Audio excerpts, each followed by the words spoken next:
So what if there's no one to blame?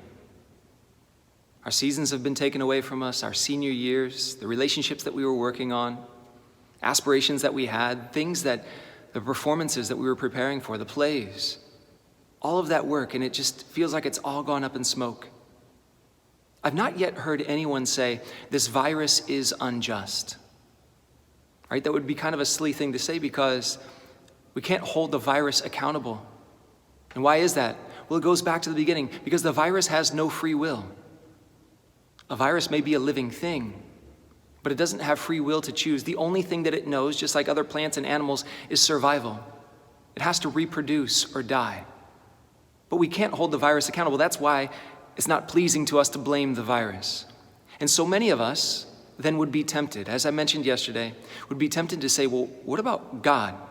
God is the one who created this nature, and it's gone awry. So maybe he's the one to blame.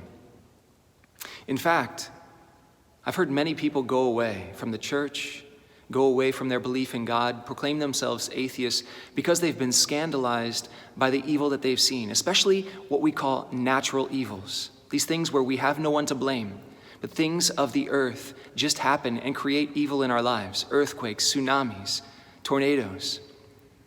And if anybody there is listening that has felt this before or has gone away from the faith, I just want to say this to you.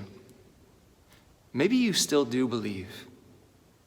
Maybe you're just upset and scandalized by the fact that your expectations of life and the suffering that you felt is not what you've expected. It's not what you've hoped for.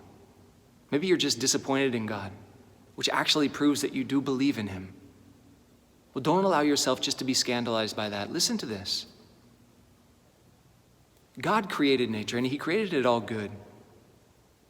Thomas Aquinas would say that he created this great masterpiece, this canvas that has both light and darkness.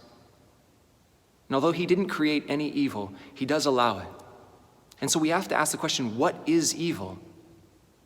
Evil is the privation of a good. Evil is not even a thing. Evil is the deprivation of something that should be there. Evil actually needs a good host, like a parasite. And so that's why we feel so down when we experience a natural evil. Why did this happen? This shouldn't have happened. It shouldn't have been taken away from me. But herein lies the reality that God cannot be the creator of evil, because by definition, God is being itself. God is goodness itself. And by that definition, by who he is, he's unable to create a deprivation of something that's good. He can't do it. He can't contradict himself. So what do we do if we're upset about the natural evils that happen in the world, in our lives, that we've experienced, that we've seen? How do we reconcile that? Well, consider this, that God, in creating this canvas, this great work of art that we won't see fully until we are in all of eternity looking back. And God creating this thing, he allows nature to be nature.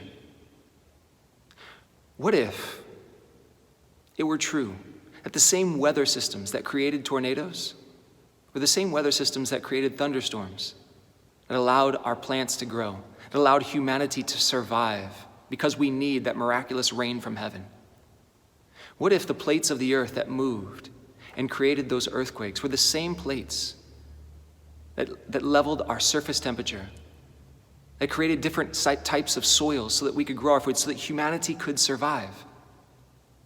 What if God created these things, these natural things, allowed them to be what they were and to evolve into the things that they needed to be for our good, but allowed some evil? Why would that happen?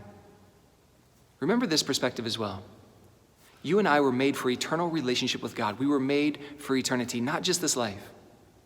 What if there was something greater than death?